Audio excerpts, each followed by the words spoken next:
That's a problem. So we're going to hit RX 90. Now it's showing us its pretty face. Before we go any further, though, hit Control A and apply rotation. That's important for what we're about to do.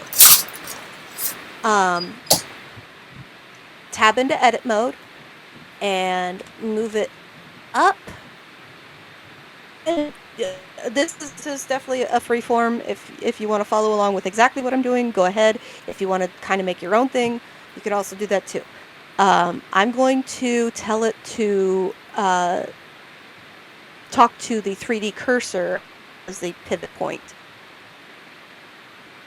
And then scale it, and then scale it up in the right direction. So I've got a happy stick. That's a good stick. I'm going to narrow it because, again, I like I said, I want to make a sun ray. And to me, a sun ray has a certain look to it. Now, that's boring. Let's add a couple other shapes.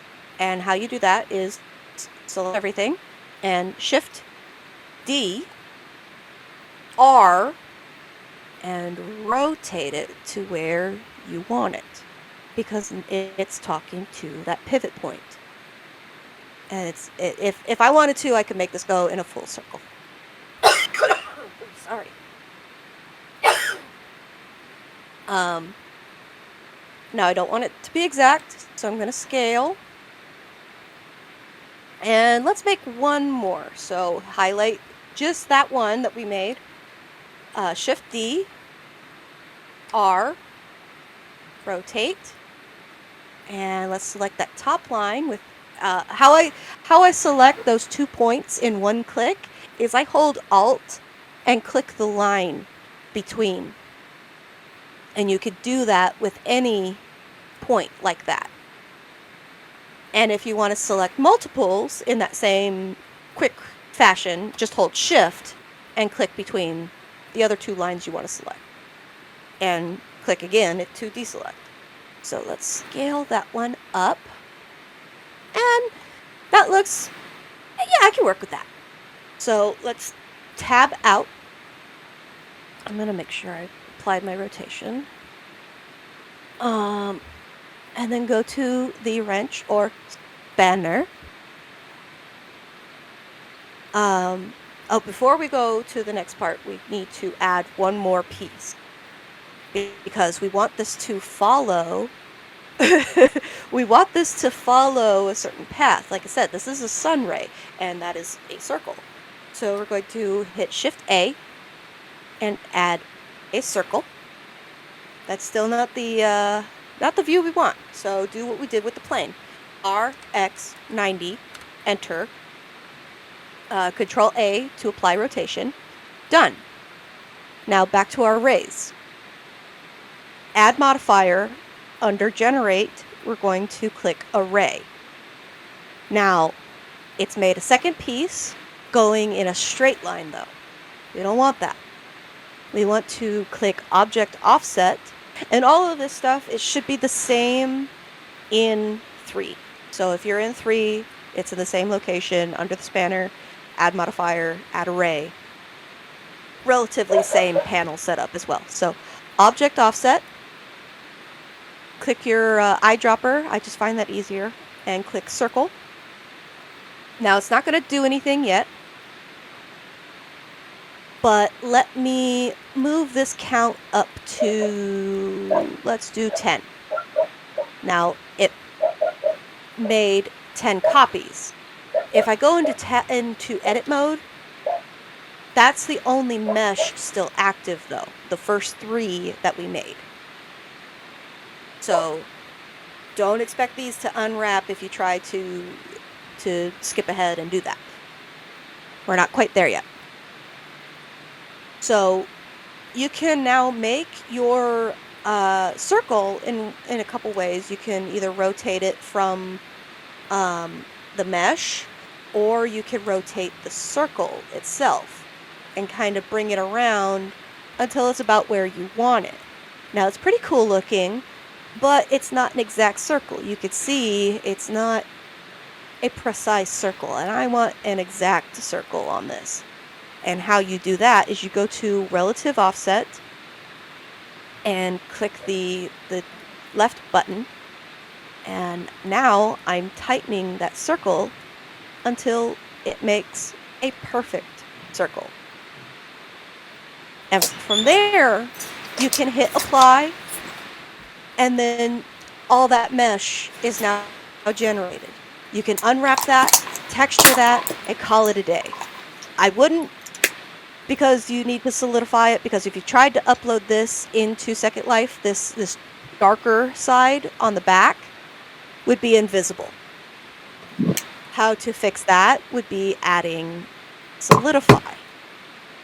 And now it has two sides.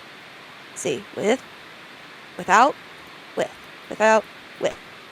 Now that's still not there. Obviously, if I try to wrap it, it would not unwrap this second side. It would actually mirror it after the applying, which works. You could do that too. You can also get rid of fill rim if you don't want it to have an edge, or keep the edge with fill rim.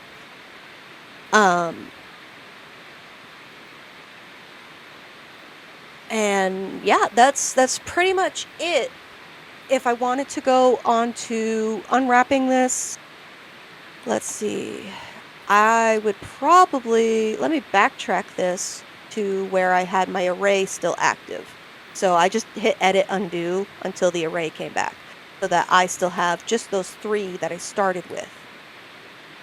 Now to do that with the solidify function, let's bring that in and hit apply right off the bat, because that's all I want. I just want it to have that second side. So now it has that second side on those 3 rays. I can, oops, that's not the one I wanted. In this corner, there's a pull out, and I can now double my screen, go down to the cube at the bottom here, and go to UV image editor. For 3, it does the same thing. If you just pull on the top right corner, any of the corners, and pull to one side, it will create a second screen. Yeah, oh, there it is. There's a railroad track looking thing with a ball, which is your grid and your mesh. You want to change that to UV editor, and you'll get the same view that I now have in 2.79. Now, I could do this one of 2 ways. I could just hit U and hit Smart UV Project, and I like to bring it up to its absolute highest limit. Hit OK, and now I have my stuff unwrapped. You know, it just depends on the level of texturing you want to do. And when I hit apply on the array, all of these pieces we created will talk to this one map. If you don't want it to do that, and you want all of these to be unwrapped uniquely, I would go into edge select mode and start clicking edges to start creating your cuts. And if you've ever sewn before, it's kind of like you are unwrapping, you are undoing the seam of a dress to have pattern. And as you see, I'm going along these edges and this outer edge, this one outer edge, and I'm leaving this. You can see just what I'm leaving, because that's where I want it to and that's where I want it to connect. The places that aren't highlighted are where it's connected. The places where it is unwrapped, or where it is highlighted, it will cut there. So let me do that on all of these. And I'm doing this without the array apply. because you'll see why. Once I have it all.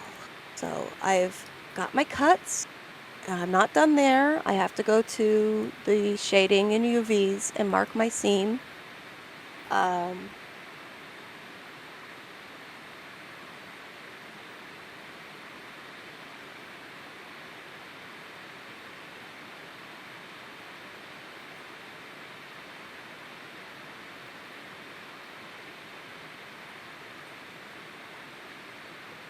I'm not. Sorry. That's one of the things that I always have to check. But I'll fix that later. So if I deselect with an A, now they're all red. That means it's where they're going to cut. Because if I hit A, U, and just a regular unwrap, now they've wrapped a little bit differently.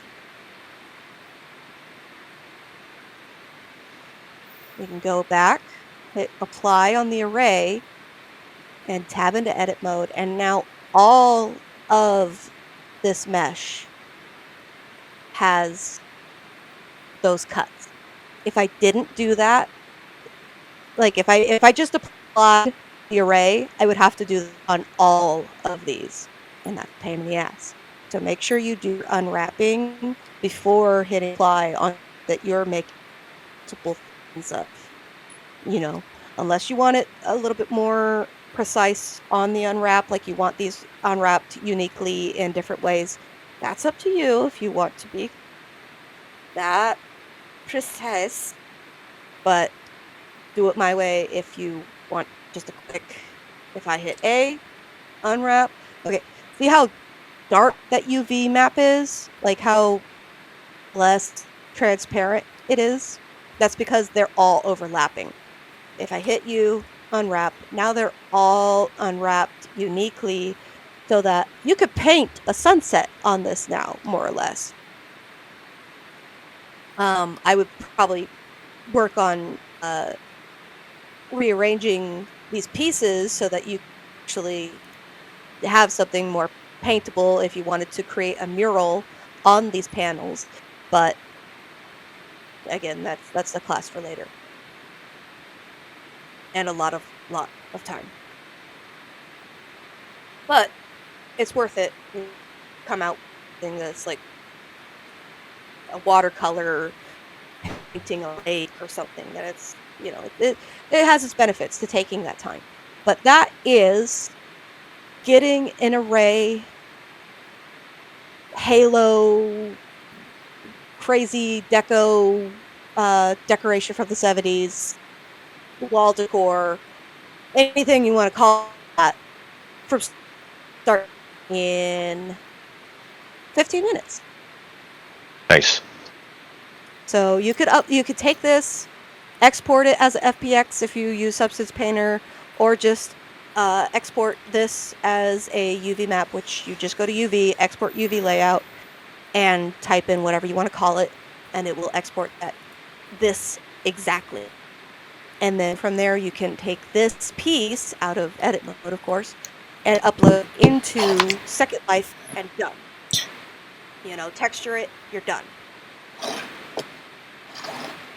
So that's just a handy, very handy tool, knowing how to get an array and to get an array to work on a object offset.